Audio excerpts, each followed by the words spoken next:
வணக்கம் அன்பு நண்பர்களே, இன்றைய ஆயுதெழுத்து நிகழ்ச்சிக்கு உங்கள் அனைவரும் அன்போடு வரவேற்கிறோம்.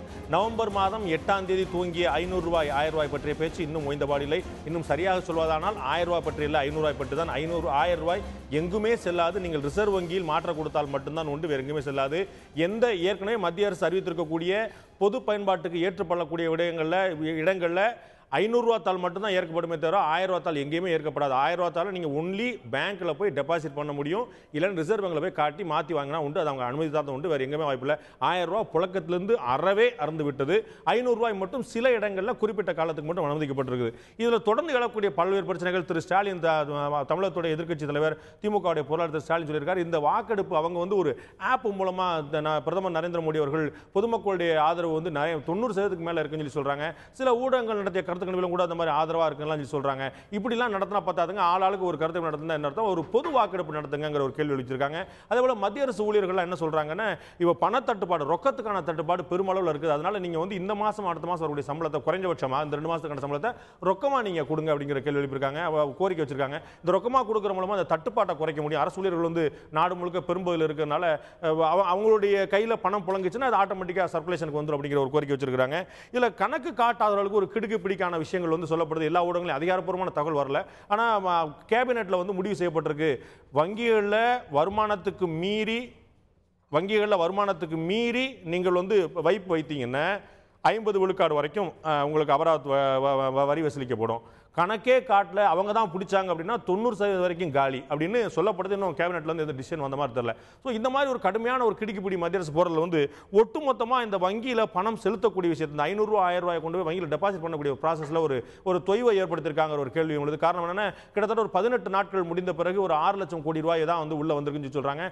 கிட்டத்தட்ட 14 லட்சம் கோடி ரூபாய் மொத்தமாக 500,000 மட்டுமே புழக்கத்தில் இருக்கும்போது மிச்ச பணம்லாம் எங்க வருதா வரலையா, இந்த அரசாங்கம் இவ்வளவு வரி விதிப்போம் அவ்வளவு வாங்குவோம் சொல்லி சொல்லும்போது மக்கள் பயந்து பணக்காரர்கள் அவங்களுடைய வேறு மாற்று முறைகளை திரும்பவும் முறைகேடான வழியில பணத்தை மாத்திரக்கான ஏற்பாடு செஞ்சுட்டு இருக்காங்களா. ஒட்டுமொத்தமா இந்த 500,000 ரூபாய் பிரச்சனைக்கு ஆதரவு அதிகரிச்சுட்டே போதா, எதிர்ப்பு அதிகரிச்சுட்டே போதா. கிட்டத்தட்ட 2 வாரம் முடிஞ்சு 18 நாட்கள் ஆன பிறகு ஒரு மக்கள் இன்னைக்கு என்ன நிலைமையில இந்த பிரச்சனையை பார்க்கறாங்க அப்படிங்கிறதுக்கு ஒரு தெளிவான ஒரு கேள்வி எழுப்பியிருக்கு. அதை பற்றி தான் இன்றைய ஆயுதெழுத்து நிகழ்ச்சி நாம் விவாதிக்க இருக்கிறோம்.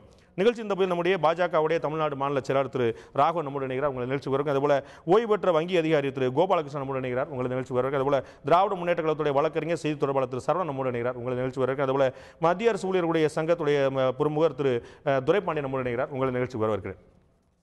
நான் முதல்ல திரு துரைபாண்டியன் அவர்கள்ட்டையும் கேட்கலான்னு பார்க்குறேன். தென் அதே கொஸ்டின் திரு சரவணன் அவர்கள்ட்டையும் கேட்கலாம் பார்க்குறேன். உங்களுடைய கட்சியுடைய பொருளாளர் எதிர்க்கட்சி தலைவர் திரு ஸ்டாலின் அவர்கள் சொல்லும்போது மத்திய இன்னைக்கு ஒரு அறிக்கையாக கூட வந்திருக்குது, மத்திய மாநில அரசு ஊழியர்களுக்கும் பொதுத்துறை நிறுவனத்தில் பணியாற்றுவோருக்கும் மாதந்தோறும் ரொக்கமாக வழங்கப்பட வேண்டிய சம்பளத்தை இந்த முறை வழங்க முடியுமா என்ற கேள்வி எழுந்துள்ளதுன்னு சொல்லியிருக்காங்க. இன்னொரு இடத்துல போகும்போது இந்த தோல்வியை மறைப்பதற்காக அரசு ஊழியர்களுக்கு ரொக்கமாக வழங்கும் ஊதியத்தை வங்கி வரைவோலை, காசோலை, டெபிட் கார்டு மூலமாக பண பரிவர்த்தனை செய்ய ஆணையிடுவது அவர்களுக்கு வழங்கப்படும் தண்டனையாகும் அப்படின்னு சொல்லியிருக்காங்க. என்னுடைய முதல் வியப்பான கேள்வி, எந்த மத்திய மாநில பொதுத்துறை ஊழியர்களுக்கு சம்பளம் ரொக்கமாக வழங்கப்படுதுன்னு எனக்கு தெரியல, நீங்க சொன்னா நான் தெரிஞ்சுப்பேன். இல்லை, அதாவது இப்போ ரயில்வேஸ்ல பார்த்தீங்கன்னா என்ன பண்ணியிருக்காங்க அப்படின்னா 10,000 வரை முன் பணத்தை ரொக்கமாக கொடுத்துருக்காங்க. அதாவது 100 ரயில்வேஸ்ல மட்டுமல்ல, தபால் உள்பட எல்லா மத்திய அரசு ஊழியர்களுக்கும் மத்திய அரசு ஊழியர்களுக்கு ஏற்படக்கூடிய ஒரு பொருளாதார சிக்கலை தடுக்கும் விதமாக மத்திய அரசே செய்திருக்க. சக்திகாந்தா சொன்னாரு, 10,000 ரூபாய் நீங்க முன்பணமா எடுத்துக்கலாம், யுவர் சாய்ஸ், நீங்க எடுத்தாலும் கட்டாயம் கிடையாது, கொடுத்துருக்காங்க. ஸோ அதை பார்க்கும்பொழுது இப்போ நமக்கு தெரியும், இது ஒரு மிகப்பெரிய ஒரு தட்டுப்பாட்டு நிலவி கொண்டு இருக்கிறது.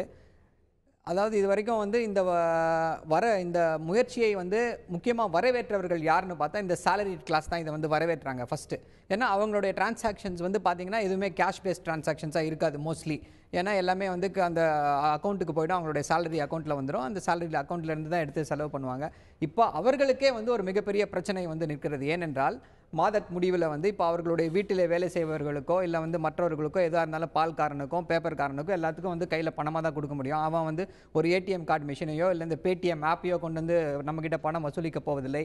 அவர்களின் அந்த பிரச்சனையை கருத்தில் கொண்டு இதற்கு மத்திய அரசு முன்வர வேண்டும். அவர்களுக்கு ரொக்கமாக இந்த முறை தெளிவாக சொல்லப்பட்டிருக்க விஷயம் நான் படிச்சிட்டேன்.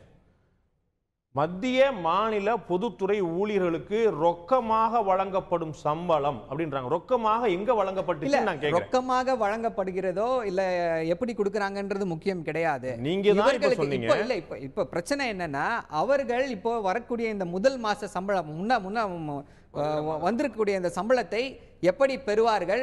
அவர்கள் வந்து அதை வந்து ஒரு வங்கியில செலுத்தினாலோ இல்ல வந்து ஒரு காசோலையா கொடுத்தாலோ அதை எப்படி பயன்படுத்துவார்கள் என்பதுதான் பிரச்சனை. பக்கத்தில் இருக்கக்கூடிய திரு துரைப்பாண்டியன் அவர்களும் அவருடைய சங்கமும் அவருடைய நண்பர்கள் எல்லாருமே கோரிக்கை வைக்கிறாங்க, நான் புரிஞ்சுக்கிறேன். திரு ஸ்டாலின் அவர்களும் கோரிக்கை வைத்திருந்தால் நான் புரிஞ்சிருப்பேன். எதிர்க்கட்சி தலைவர் ரொக்கமாக வழங்கப்பட்டு கொண்டிருக்கிற சம்பளம்னு ஒரு முறைக்கு 2 முறை குறிப்பிடுறாரு. ரொக்கமாக எங்க மத்திய மாநில வழங்கப்பட்டுச்சு நான் கேக்குறேன். ரொக்கமாக கொடுக்கறாங்க, பிரச்சனை வந்து அது கிடையாது. பிரச்சனை குறிப்பிட்டிருக்கிறது எதிர்க்கட்சி தலைவர் சார். குறிப்பிடுறது கரெக்ட்டுங்க. பட் பிரச்சனை மக்கள் பேசிக் கொண்டிருக்க ஃபேஸ் பண்ற பிரச்சனை வந்து அது கிடையாது. மக்கள் ஃபேஸ் பண்ற பிரச்சனை வந்து மக்கள் ஃபேஸ் பண்ற பிரச்சனை கிடையாது. இல்ல ரொக்கமா கொடுக்கறாங்களா இல்ல இதா கேஷா கொடுக்கற கிரெடிட் கார்டுல கொடுக்கறாங்களா டெபிட் கார்டுல கொடுக்கறாங்களா டிடியா கொடுக்கறாங்களா செக்கா கொடுக்கறாங்களான்றது பிரச்சனை கிடையாது. 1ஆம் தேதி அவங்க கையில காசு இருக்குமா இல்ல வெறும் அக்கவுண்ட் பேலன்ஸ் மட்டும் 1000 ரூபாய் காமிக்குமா, அதுதான் பிரச்சனை. சோ திரு ஸ்டாலின் அவர்கள் குறிப்பிட்டது போல் அல்லாமல் தற்போது இதற்கு முன்னாடியும் சரி மத்திய மாநில பொதுத்துறை ஊழியர்களுக்கு ரொக்கமாக சம்பளம் வழங்கப்படுவதில்லை. அது பிரச்சனையே அல்ல. சம்பளம் வருதா, அந்த சம்பளத்தை அவர்கள் எவ்வாறு செலவு செய்ய போகிறார்கள், அவர்கள் கையிலே அந்த பணம் இருக்குமா இல்ல வங்கி கணக்குல ஒரு ஃபிக்ஷியஸ் அக்கவுண்ட் மாதிரி தான் இருக்குமான்றதுதான் மையப்புள்ளி. திரு துரைப்பாண்டியன் அவர்கள்ட்ட கேட்கிற ஒரு விஷயம், ரொம்ப நாளா நம்ம வந்து இந்த கம்ப்யூட்டரைசேஷன் ஆன பிறகு 91-95க்கு பிறகு வந்து இது வந்து முழுக்க எல்லாருடைய சம்பளமும் பேங்க் அக்கௌண்ட்ல தான் வந்துட்டு இருக்கு. மாசம் நம்ம கருவூலம் மூலமா வரக்கூடியது இல்ல, நேர அக்கௌண்ட்ல தான் வந்துட்டு இருக்கு. அது உங்களை மாதிரி இந்த பிஎஃப் இது மாதிரி விஷயங்களை பார்த்தவங்க இன்னும் பெட்டரா அதில் ஹேண்டில் பண்ணிருக்க முடியும். முந்தானேத்து வரைக்கும் அந்த சம்பளம் எப்படி வந்துட்டு இருந்துச்சோ அப்படிதான் இனிமேல் ஒரு திடீர்னு இன்னைக்கு ரொக்கமா கொடுங்கன்னு சொன்னா அந்த கோரிக்கையில் ஏதாவது நியாயம் இருக்குதா, அந்த கோரிக்கைக்கு ஏதாவது தேவை இருக்குதா? இந்த கோரிக்கையில் நியாயம் இருக்கிறது மட்டும் இல்லை, அது தவிர்க்க முடியாதுங்கன்னு நாங்கள் உணர்றோம். ஏன்னா இன்றைக்கி வங்கியில் நிற்கிற கியூவை பார்த்ததுக்கப்புறம், பணம் வாங்குறதுல தட்டுப்பாடு ஏற்பட்டதுக்கப்புறம், அரசு ஊழியர்களுக்கான சம்பளத்தை நீங்கள் ரொக்கமாக வழங்கவில்லை என்று சொன்னால் என் பணம் பேங்க்கு வந்துடும். நான் பேங்க்கில் போய் தினமும் நின்றுட்டுலாம் பணம் வாங்கிட்டு இருக்க முடியாது. அது மட்டும் இல்லை, சார் சொன்ன மாதிரி என்னுடைய தேவைகளுக்கான செலவு, வாடகை கொடுக்கணும். நான் இப்போ உண்மையாகவே என்னென்னா, நான் குடியிருக்கிற வீட்டில் இருக்க வாடகைக்காரர் அவர்கிட்ட செக்கு வாங்கிக்கிற வசதியும் இல்லை. அதே மாதிரி அவர் இசிஎஸ்ல என்ன டிரான்ஸ்ஃபர் பண்ண முடியாது. நீங்க ஒரு மத்திய அரசு ஊழியர், ஒரு 10,000 ரூபாய் நீங்க வாடகை கொடுக்குறீங்கன்னு வச்சுக்கோங்க. நீங்க வந்து நீ கூட கொடுத்துட்டு இருப்பீங்க, அது எக்ஸாக்டா போல 10,000 ரூபாய் கொடுக்குறீங்க சராசரி வச்சுக்கிடுவோமே. அந்த 10,000 ரூபாய், அந்த 10,000 ரூபாய் உங்க வீட்டு உரிமையாளருடைய வருமானம். அந்த வருமானம் எங்கேயாவது அக்கௌண்ட்ல வருதா? நீங்க கையில கொடுத்துருவீங்க, அவர் வாங்கிட்டு செலவழிச்சிருவாரு.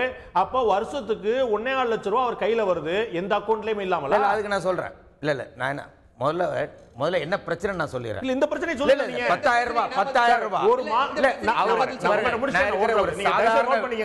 நான் இருக்கிறது ஒரு சாதாரண வீட்ல இருக்கேன். இல்ல உங்களுக்கு வந்து எங்க எல்லாரையும் விட ரொம்ப நல்லா அந்த வரி விஷயங்கள் தெரியும். 21,000 ரூபாய் ஒருத்தன் ஒரு மாசத்துக்கு சம்பாதிச்சான்னு அவன் வந்து வரி நெட்டுக்கு சரிங்களா? 21,000 ஒரு மாசம். நீங்க வெறும் 10,000 ரூபாய் கொடுத்து அந்த ஓனருக்கு 2 வீடு இருந்தா அவர் தனி வருமானத்துப்படி தனி வருமான வரி கட்டணும். அவரு அது வேற விஷயம். என்னுடைய பிரச்சனை என்னன்னு பாருங்க. இல்ல என்னுடைய பிராக்டிகல் பிரச்சனை பாருங்க. நான் அவர்கிட்ட போய் நான் ரசீது எனக்கு வேணும்னு கேட்டேன். ரசீது கொடுக்க கூட ஒரு தயக்கம் வருது. வருமான வரிக்கு இது நான் சொல்றேன். நான் நீங்க நடைமுறை வரக்கூடாதுங்கிறதுலாம் உண்மை. நீங்க அடுத்த ரைட் அடுத்தது என்ன? அடுத்து நான் ப்ரொவிஷன் வாங்க போறேன். நீங்க பிஎஃப்ல இருந்தீங்களா சார்? ஆமா. நீங்க பிஎஃப்ல தான் இருந்தீங்க இல்லையா? நான் வந்து ஓடி வந்து சார் கொஞ்சம் அட்ஜஸ்ட் பண்ணிட்டு போடுங்க, நாளைல இருந்து ஒரு எக்ஸ்ட்ரா 1000 ரூபாய் போற மாதிரி போடுங்கன்னு சொன்னா நீங்க ஒத்துக்க முடியுமா சார்? ஒத்துக்க முடியாதுங்க. சட்டப்படி தப்புங்க தானே சார் சொல்லணும். சட்டப்படி தப்பு. அவர் எழுதி கொடுத்தால் அதை நான் செய்ய முடியும். வாயில சொன்னா பண்ண மாட்டேன். எனக்கு அதிகமா போடுங்க, என்னுடைய பணத்தை அதிகமா பிடிங்கன்னு சொல்லி எழுதி கொடுத்தா, அல்ல திரும்ப எனக்கு கொடுங்கன்னு சொன்னா எழுதி கொடுத்தா அப்புறம் சட்டப்படி அதான் சொல்றேன். சோ லீகலா ஒரு விஷயம் பண்ணாங்க. You are right to obey. அதான் நான் கேக்குறேன். You are correct. என்னன்னா என்னுடைய ஹவுஸ் ஓனர் மிக சாதாரணமான ஒருத்தர். ஒரு 100 வீடு இருக்கிற இடத்துல நான் இல்ல. ஒரு சாகர் பாண்டியனுக்கு வீடு வாடகை கொடுத்திருக்காருன்னா அவர் எப்படி சார் சாதாரண வீடு, ரொம்ப சாதாரண வீடு. அவருக்கு அந்த வசதி இல்ல. இப்ப நான் அவர்ட்ட இந்த மாதிரி சொல்லி இருக்கிறேன். என்ன வசதி சார் இல்ல? அவரு ஜன்தன் அக்கவுண்ட்ல அவருக்கு அக்கவுண்ட் ஓபன் பண்ணா இல்ல. அவரு இல்ல ஜன்தன் அக்கவுண்ட்ல அவருக்கு எது சார் ஜன்தன் அக்கவுண்ட்? நீங்க பேச நல்லா இருக்கீங்க. இந்திய நாட்டுல கிட்டத்தட்ட 60% பேருக்கு பேங்க் அக்கவுண்ட் இல்லங்கிற உண்மையும் பார்க்கணும். இல்ல அது தவறான உண்மை. இந்தியாவுல 65 கோடி பேருக்கு அக்கவுண்ட் இருக்கு. இல்ல 125 கோடி மக்கள் தொகை 65 கோடி அக்கவுண்ட் இருக்கு. உங்க கணக்குப்படி 65 கோடி பேருக்கு இல்ல சார். ஃபேக்ட் 65 கோடி பேருக்கு இல்ல. 65 கோடி பேருக்கு இல்லங்க. அந்த ஒரு உங்களுக்கு தெரியும். நான் ஒரு கணக்கு நான் கேட்க போறேன். திரு சரவணன் தான் கேட்க போறேன். 65 கோடி பேர்ல 70 வயசுக்கு மேல முதியவங்க இருப்பாங்க, 20 வயசுக்கு மேல குழந்தைங்க இருப்பாங்க, வேலைக்கு போகாத பெண்கள் இருப்பாங்க. சோ ஆல்மோஸ்ட் மோர் தென் இவரும் அதே மாதிரி ஒரு பெரிய ஒரு வீட்ல தான் குடியிருக்கேன். நீங்க சொல்ற அதே பெரிய ஒரு வீட்ல தான் இருக்கேன். நீங்க சொல்ற மாதிரி வாடகைக்குன்னு நீங்க சொல்றீங்களா, சட்டப்படி அதை கொடுத்துடணும், வருஷத்துக்கு 1,20,000 வரும்னு சொல்றீங்களா, அது இருக்கட்டும். நான் ப்ரொவிஷன் எங்க போய் வாங்கிட்டு இருக்கேன்? நான் கீரைக்கார மாட்டை எப்படி வாங்குவேன்? நான் எப்படி ஒரு நாளைக்கு 2000 ரூபாய் நீங்க ஏடிஎம்ல வித்ட்ரா பண்ண முடியும் ஒரு நாளைக்கு? அப்ப நீங்க எனக்கு ஆபீஸ்ல அனௌன்ஸ் பண்ணுங்க. எல்லா மத்திய அரசு ஊழியர்களுக்கும் மாநில அரசு ஊழியர்களுக்கும் பணம் எடுப்பதற்காக நாங்க உங்களுக்கு எக்ஸம்ஷன் ஆபீஸ் நேரத்துல இத்தனை மணி நேரம் அளவு பண்றோம்னு சொல்லுங்க. நீங்க தனியார் ஊழியர்களுக்கு சேர்த்துக்கலுங்க, எல்லாத்துக்கும் காய்கறிகளுக்கு சேர்த்துக்கலுங்க, பெண்களுக்கு கேளுங்க, முதியோருக்கு கேளுங்க, மாற்றுத்திறனாளி கேளுங்க, எல்லாம் சேர்த்து போதும். நீங்க நல்லா புரிஞ்சுக்கங்க. மத்திய அரசு ஊழியர்களுக்கு மாநில அரசு ஊழியர்களுக்காவது கையில காசு கொடுத்தீங்கன்னா அது எங்க போகும்? அந்த காய்கறி கடைக்காரங்களுக்கு தான் போகும். அது சுத்தம் போது திருப்பி கருப்பு பணமாகும், வராது. நீங்க சாதாரண மக்கள்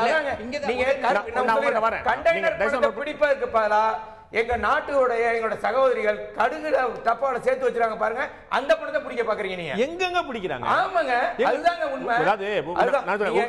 உங்களுடைய பணத்தை எடுப்பதற்கு உங்களுக்கு சம்பந்தம் இல்லங்க. உங்களுடைய துணைவியார் சேர்த்து வச்சிருக்கக்கூடிய பணத்தை உங்க அக்கவுண்ட்ல போட வேண்டாம், அவங்க அக்கவுண்ட்ல போட்டோம் சார். அவ்வளவு சொல்லி போடுறதுக்கு வசதி இல்லாதவங்க தாங்க நிறைய பேர் இந்திய நாட்டுல. எங்க சார் நீங்க உங்க கணக்குப்படி 65 கோடி பேருக்கு இருக்குன்னா இன்னும் 65 கோடி பேருக்கு அக்கவுண்ட் இல்லாதவங்க இருக்காங்க. உங்களை மாதிரி மத்திய அரசு ஊழியர்கள் விழிப்புணர்வை ஏற்படுத்தி வங்கி அக்கவுண்ட் வேற விஷயம்.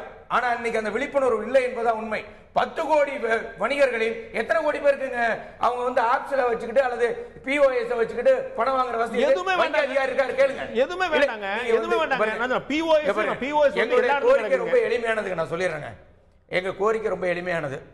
என்னால வாடகை கொடுக்கணும், அதுக்கப்புறம் நான் ப்ரொவிஷன்ஸ் வாங்கணும், பிள்ளையோட பள்ளிக்கூடத்துக்கு போற வேனுக்கு கட்டணும், இப்படி பல்வேறு விதமான செலவுகளுக்காக தினமும் என்னால் போய் வங்கிக்கு முன்னாடி நிக்க முடியாதுங்க.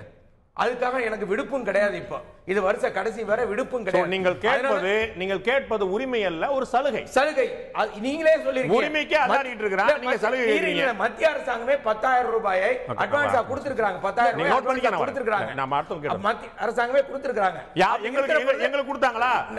கோபாலன் சார் கொடுத்திருக்காங்களா? ராவல் கொடுத்திருக்காங்களா? யார் அட்வான்ஸ்? பிஜேபி அட்வான்ஸ் கொடுப்பாங்களா? உங்களுக்கு தான் கொடுத்திருக்காங்க. குறைந்தபட்சம் அவருடைய பிரச்சனையாவது தீர்ப்பதற்கு முயற்சி செஞ்சிருக்காங்க. இன்னைக்கு உத்தராஞ்சல்ல உத்தராகண்ட் நான் கேக்குறேன். நான் வரேன். மேற்கு வங்காளத்துல 50% நம்ம பார்க்கக்கூடியது ஒரு பே கமிஷனுடைய இம்ப்ளிமெண்டேஷன் வந்துச்சு அப்படின்னா உடனே நாடு முழுக்க பல கோடி ஊழியர்களுக்கான சம்பளம் மட்டும் இல்ல, நாடு முழுக்க விலைவாசியே கூடிருச்சுன்னு பார்ப்போம் நம்ம. ஏன் அப்படின்னா அவங்களுக்கு அரியர்ஸ்லாம் சேர்த்து வருதுன்னா பே கமிஷன் அப்படிங்கிறது மத்திய அரசு ஊழியர்களோ மாநில அரசு ஊழியர்களோ பொதுத்துறை ஊழியர்கள் மட்டுமே இல்லை, அது ஒட்டுமொத்த பொருளாதாரத்தையும் பெட்ரோல் டீசல் விலை மாதிரி ஒரு தாக்கத்தை ஏற்படுத்தக்கூடியதாக இருக்கிறோம். ஸோ அரசு ஊழியர்கள் கேட்பது போல அவங்களுக்கு இந்த பண உதவி கொடுத்தா, அது அவங்க சம்பளத்தை தான் கேட்குறாங்க, எக்ஸ்ட்ரா சம்பளத்தை கேட்கல, அது கொடுத்தா அந்த பணம் இதே சமூகத்துக்குள்ள தான் ரொட்டேஷன் ஆகும். அது 4 பேருக்கு இன்னும் புழங்க முடியாது. இன்னைக்கு இருக்கக்கூடிய ரொக்க தட்டுப்பாடை அது நீக்குமா இல்லையா?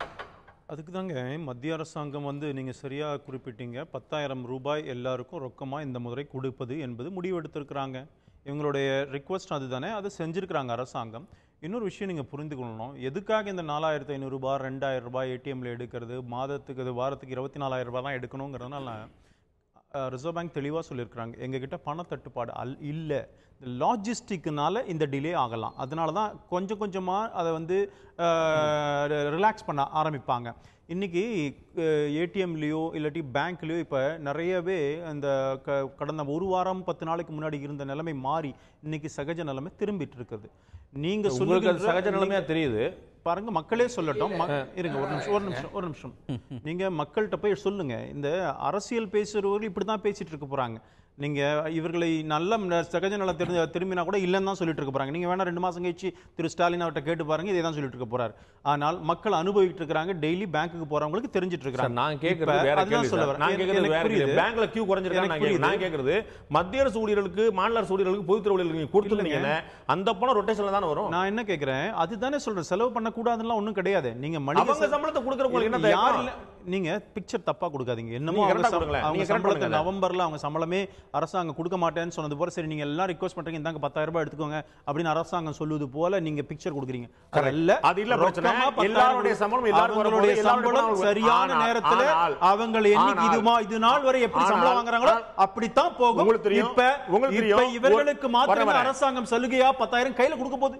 உங்களுக்கு தெரியும், சராசரியா ஒரு அரசு ஊழியர் 50,000 ரூபாய் சம்பளம் வாங்குறான்னு வச்சுக்கொள்ளுமே, அவர் 2000 ரூபாய்க்கு மேலே ஏடிஎம்ல எடுக்க முடியாது, 4000 ரூபாய்க்கு மேலே வித்ட்ராயல் பண்ண முடியாது, ஒரு வாரத்தில் திரும்பி 2000 போக முடியாது, எக்ஸ்சேஞ்ச் பண்ண போறா மை வச்சிருவீங்க, அதுவும் கிடையாது, நீங்க அங்க போங்க சொல்லுவீங்க, எல்லா விதமா நீங்க லாக் பண்ணி உன் சம்பளத்தை பார்த்துட்டே இரு, செலவழிச்சிடாதுன்னு சொல்றீங்க. சம்பளம் வாங்குறது கொடுக்கறதுக்கா சில கடன் அடைக்கிறது. நீங்க சரியா கேட்டீங்க. முதல்ல அவர்கிட்ட கேட்கும்போது சொன்னீங்க உங்களுடைய ஹவுஸ் ஓனர் இப்படி பெறுகிறார், அதுக்கு கணக்கு வரக்கூடாதா அப்படின்னு கேட்டீங்க. அதே மாதிரிதான் இன்னைக்கு எல்லாருக்குமே அதை ஏற்படுத்தணும்னு சொல்லும் பொழுது எல்லாருமே ஒரு இந்த நெட்ல வாங்க, அதாவது தன்னுடைய செலவுகளையோ வருமானத்தையோ கணக்குல காட்டுங்கன்னு சொல்லும் பொழுது அதுல எங்க குறை வருகிறது? அப்ப நீங்க முதல்ல நீங்க 120 கோடி மக்களுக்கும் வங்கி அக்கௌண்ட் ஆரம்பிச்சிருந்து 120 கோடி மக்களுக்கும் ஆதார் கார்டு கொடுத்துட்டு 120 கோடி மக்களுடைய எல்லா ஊர்லயும் கிராமத்திலும் ஏடிஎம் மிஷினை வச்சுட்டு அவர் சொல்லக்கூடிய அந்த பிஓஎஸ் மிஷினை வச்சுட்டு அதுக்கப்புறம் நீங்க வாங்க, ஒண்ணும் பிரச்சனையே கிடையாது. உங்களுடைய தந்தி டிவிலயே ஒரு தடவை சொல்லியிருக்கிறீங்க, இந்தியாவிலே அக்கௌண்ட் இல்லாத குடும்பம் 22,000 குடும்பம், 23,000 குடும்பம், அப்படின்னு மத்திய அரசு சொல்லுது. நீங்களும் சொன்னீங்க மத்திய அரசாங்கம் சொல்லி இருக்கும் போது அது இது பண்ண முடியாது அப்படின்னு சொல்லும் பொழுது இன்றைக்கு ஜன்தன் அக்கவுண்ட்ல இருந்து எல்லா அக்கவுண்ட்லயும் பணம் அது ஆரம்பிக்கப்பட்டிருக்கிறது. ஜன்தன் அக்கவுண்ட்லயே 65,000 crores வந்திருக்குது. இதெல்லாம் பாசிட்டிவ். அரசியலுக்காக பேசுபவர்கள் கண்டிப்பா பல்லாண்டு காலம் பேசிட்டு தான் இருக்க போறாங்க. மக்கள் ஒரு உண்மை ஏத்துங்க, ரொக்கத்துக்கான தட்டுப்பாடு இன்னைக்கு இருக்கா இல்லையா? ஹானஸ்டா பதில் சொல்லுங்க. ஆமாங்க, நான் சொல்றேன் இருங்க. பிரைம் மினிஸ்டர் என்ன சொன்னாரு, பிரதமர் சொன்னாரு, ரிசர்வ் பேங்க் என்ன சொல்லுச்சு, பணம் நம்ம கிட்ட இல்லாம இல்ல, அது லாஜிஸ்டிக்ஸ் இல்ல, இந்த ஏடிஎம்லாம் சில மாற்றங்கள் டெக்னிக்கல் மாற்றங்களை கொண்டு வரணும். அதனால தான் பிரதமர் சில காலங்கள் கேட்டிருக்கிறார். தட்டுப்பாடு இல்லன்னு யாரும் சொல்ல. இன்னும் 500 ரூபாய் வரணும். நம்ம இன்னைக்கு கொடுக்கும்போது சார் ஒன்னு சொல்றேன், கேஷ்லெஸ்ஸா போகும்போது 2,10,000 ஏடிஎம்க்கு நம்ம கொடுக்கறல, 1 லட்சம் ஏடிஎம் கொடுக்குறோம், சிலருக்கு கொடுக்குறோம், நகர்ப்புறங்களுக்கு கொடுக்குறோம், அர்பன்ல சில பதில் கொடுக்குறோம். அத மாதிரி ஒரு செக்டார் கொடுக்குற மாதிரி முதல்ல நீங்க அரசு ஊழியர்களுக்கு இந்த தளர்வு கொடுத்திருந்தீங்கன்னா அவங்களுடைய கோஆபரேஷன் தான் உங்களுக்கு தேவைப்படுது. அரசு ஊழியர்களுக்கு 10,000 ரூபாய் கொடுக்குற இந்த கவர்மெண்ட் தான் இப்ப கொடுத்திருக்காங்க. நீங்க ஏதோ பிக்சர் பண்ணி திருப்பி மீண்டும் அது ஒண்ணுமே செய்யாத மாதிரி பேசாதீங்க. இவருடைய கோரிக்கை ஏற்றுக்கொள்ளப்பட்டிருக்கிறது. எம்ப்ளாயிஸ் லெட்டர் கிருஷ்ணகுமார் இவங்களுடைய சென்ட்ரல் கவர்மெண்ட் எம்ப்ளாயோட அவர் லெட்டர் எழுதின லெட்டர், அதற்கு அரசாங்கம் ஏற்றுக்கொண்டிருக்கிறது. 10,000 சொல்லியிருக்காங்க. இன்னொரு விஷயம், செலவு எப்படி இப்ப செய்ய முடியும்? பல முறை உங்களுடைய ஸ்மார்ட் போனை வச்சுக்கிட்டே நீங்க செலவு பண்ண முடியும். அந்த மாதிரி இருக்கு. Central government employees, state government employees பத்தி பேசிட்டு இருக்கோம். காமன் மேனை விடுங்க. இப்ப நீங்க பேசுறது சென்ட்ரல் கவர்மெண்ட் எம்ப்ளாயிஸ்க்கு கொடுக்க வேண்டிய பணத்தை பத்தி. Central government employees, state government employees யார்கிட்டயுமே போன் இல்லையா? இல்ல இருக்கு, யூஸ் பண்ணல. இவர்ட்ட ஸ்மார்ட் போன் இருக்கு, ஏடிஎம் கார்டு இருக்கு, எல்லாமே இருக்கு. ஆனா இவர் பூ வாங்க போறாரு பாத்தீங்களா, அந்த பூக்கார மாட்ட கிடையாது. இவர் காய் வாங்க போறாரு, அந்த மாதிரி ஏடிஎம் கார்டு கிடையாது. அவங்களே எப்படி கொடுப்பீங்க? அவங்களுக்கு 67 ரூபாய் 35 பைசா கொடுங்க சார். எப்படி சார் கொடுப்பீங்க? பாண்டே, அதுக்கு தான் அரசாங்கம் இவங்களுடைய நியாயமான கோரிக்கை ஏற்று தான் 10,000 ரூபாய் கொடுக்குறேன்னு சொல்லியிருக்காங்கல்ல. என்ன நீங்க இல்லன்னு சொன்னா நியாயம். இன்னொரு விஷயம், இது எல்லாருக்கும் கிடைக்காத சலுகை உங்களுக்கு இருக்கு. எங்களெல்லாம் மாத்திரம் என்ன சொல்றாங்க, நீங்க பேங்க்ல போடுங்க, உங்க கார்டை யூஸ் பண்ணுங்க தான் சொல்றாங்க. எங்க கிட்ட இந்த மாதிரி ரொக்க பிரச்சனை பத்தி எங்களுக்கும் தானே இருக்குது. அதுக்காக நீங்க பேச போறீங்களா? பேச போறது இல்ல. ஓய்வு பெற்ற வங்கி அதிகாரி திரு கோபாலகிருஷ்ணன் அவர்கள்ட்ட கேட்குற ஒரு விஷயம், நீங்களும் ஏற்பீங்கன்னு நினைக்கிறேன். கிட்டத்தட்ட 80 விழுக்காடு ஏடிஎம் இயந்திரங்கள் இந்தியா முழுக்க இயங்கலை, அங்கே பணம் இல்லை. அர்பனில் பெருநகர் பகுதிகளில் சில வங்கிகளில், குறிப்பாக தனியாரில் எஸ்பிஐ மாதிரி, இந்தியன் பேங்க் மாதிரி பெரிய வாஸ்ட் நெட்வொர்க் இருக்கக்கூடிய சில வங்கிகள் அவங்களுடைய பக்கத்தில் வச்சுருக்கிறாங்க. ஸோ நீங்கள் பணத்தை, சம்பளத்தை நீங்கள் அக்கௌண்ட்டில் போட்டாலும் எப்படி போட்டாலும் இந்த அடுத்த வேலைக்கு இயங்கவே முடியாத ஒரு நிலைமை வரதா நீங்கள் உணரலையா? அண்ட் எகெயின் இப்போ 28ஆம் தேதி 26ஆம் தேதி இன்னொரு 4 நாளில் 30ஆம் தேதியிலேருந்து 5ஆம் தேதி வரைக்கும் சம்பள நாளாக வரும்போது மத்திய அரசு ஊழியர்கள், மாநில அரசு ஊழியர்கள், பொதுத்துறை ஊழியர்கள், தனியார் ஊழியர்கள் அத்தனை பேரும் திரும்பி ஒரு முதல்ல 8-10 நாள் இருந்த மாதிரி ஒரு ஏடிஎம்ல ஒரு பெரிய ஒரு ஒரு ஆபத்தான நிலைமை வரும்னு நீங்க நினைக்கலையா? அதாவது ஏடிஎம்கள் இப்போ அன்றாடம் அவசரகதியில் ஒரு போர்க்கால அடிப்படையில் அவை சீர்படுத்தி வரும், அதாவது ரீகலிபிரேஷன் சொல்லக்கூடிய சீர்படுத்தும் வேலை நடந்து கொண்டிருக்கிறது. கிட்டத்தட்ட 18 நாள் ஆச்சு, இன்னும் ரீகாலிபிரேட் பண்ணலை அப்படின்னு சொன்னால் ஏற்க முடியுமா? அதாவது 2 லட்சம் இருக்கும்போது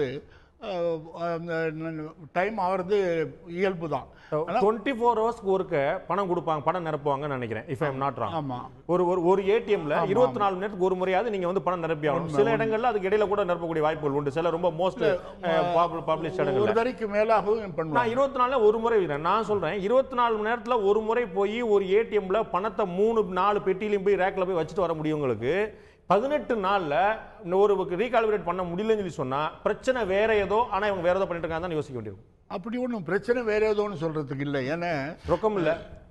அதாவது எல்லா மையங்களிலும் எல்லா ஊர்களிலும் இந்த வேலை எடுத்துக்கொள்ளப்பட்டு அரசு தரப்பில் இது ரொம்ப ஒரு அவசர கால அடிப்படையில் தான், ஒரு போர்க்கால அடிப்படையில் தான் இந்த வேலை நடைபெற்று கொண்டிருக்கிறது. பிரதமர் மோடி எந்நேரம் போர்க்கால அடிப்படையில் செயல்பட்டு இருக்கிறார். அது ஓரமா இருக்கட்டும், அது போர்க்காலம் நடந்துகிட்டே இருக்கட்டும். நான் கேட்கறது, இங்க ஏடிஎம் இல்லைன்னு நீங்க ஏத்துக்கிறீங்க, 80% ஏடிஎம் வந்து இயங்கல, நீங்க ஏத்துக்கிறீங்க.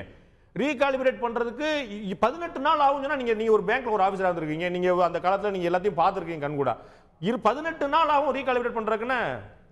அது அந்த எண்ணிக்கை அப்படி. அதாவது குறிப்பாக சார், இந்த 2 லட்சம் ஏடிஎம்லையும் 24 மணி நேரமும் போய் பணம் நிரப்பிட்டு இருந்தாங்க. அதே 2 லட்சம் இன்னைக்கு 4 லட்சம் ஏடிஎம்மா மாறல. அது இல்ல அதாவது ஏன் இந்த அதாவது அந்த புதிய ரூபாய் நோட்டுகளுக்கு வைக்கிறதுக்கு அந்த ட்ரே எல்லாம் 3 ட்ரே மாற்றப்பட வேண்டி இருக்கிறது. அது நான் கேள்விப்பட்ட வரைக்கும் ட்ரேல பிரச்சனை கிடையாது. நீங்க ஒரு ஸ்டாம்பை வச்சாலும் அந்த பணத்தை எடுத்துரும். அது சைஸ்லயும் பிரச்சனை கிடையாது. நான் கேள்விப்பட்ட வரைக்கும் எவ்வளவு அப்படிங்கிற அமௌண்ட் இப்ப ரெஸ்ட்ரிக்ட் பண்ணிருக்காங்க பாத்தீங்களா. ஒரு ஆள் ஒரு நாளைக்கு 2000 மேல எடுக்க முடியாது.